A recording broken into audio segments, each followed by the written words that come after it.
அன்பர்களே, உங்களுக்கு ஒரு கதை சொல்லப் போகிறேன். அதுவும் ஒரு விரதத்தின் மகிமையைப் பற்றி. கோகுலாஷ்டமி விரதத்தின் மகிமையைப் பற்றிய கதையை உங்களுக்கு சொல்லப் போகிறேன்.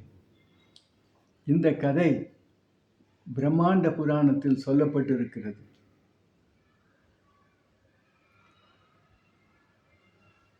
இந்த கதை கோகுலாஷ்டமி விரதத்தின் மகிமையை பற்றி மிகவும் விரிவாக எடுத்துரைக்கின்றது. இப்போ கதைக்கு வருவோம். ஒரு மிகப்பெரிய ஞானி, ரூப கோஸ்வாமி என்ற ஞானி பாரத தேசம் முழுவதும் தீர்த்த யாத்திரை செய்து கொண்டிருக்கிறார். அவர் இமயமலையின் அடிவாரத்தை அடைந்ததும் அங்குள்ள ஒரு நாட்டிற்கு செல்லுகிறார்.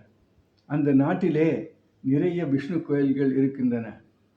அதிகாலையில் எழுந்து ஒரு விஷ்ணு கோயிலுக்கு செல்கிறார். அங்கே ஒரு அதிசயமான காட்சியை காண்கிறார். கோயிலுக்கு முன்பாக நிறைய பரிவாரங்கள் எல்லாம் நின்று கொண்டிருக்கின்றன. அந்த கோயிலுக்குள் அவர் நுழைந்து உள்ளே செல்கிறார். சென்றதும் இன்னொரு அற்புதமான காட்சியை பார்த்தார்.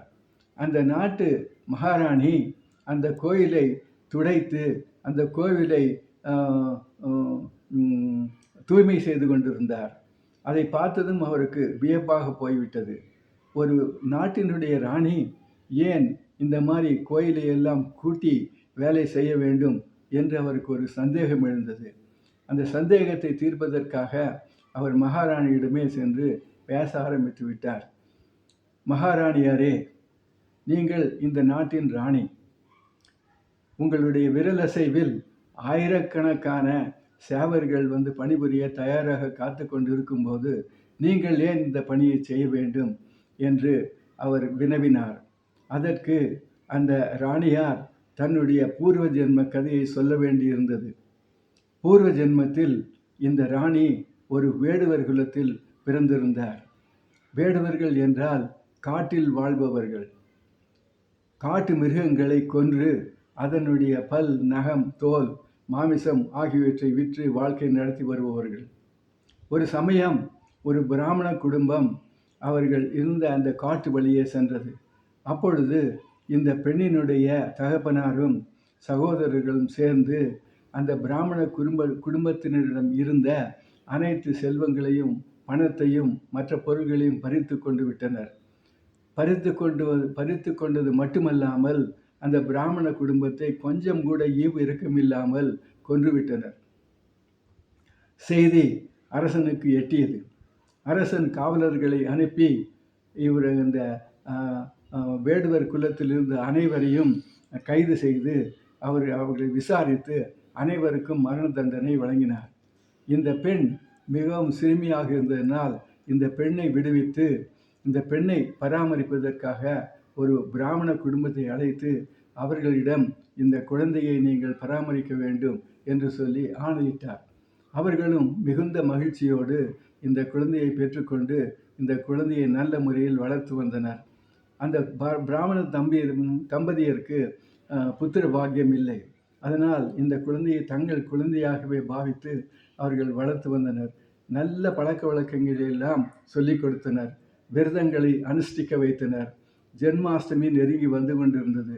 அப்பொழுது இந்த பெண் ஜென்மாஷ்டமி விரதத்தை எவ்வளவு நன்றாக முடியுமோ அவ்வளவு சிறப்பாக கடைபிடிக்க வேண்டும் என்று முடிவு செய்தார்கள்.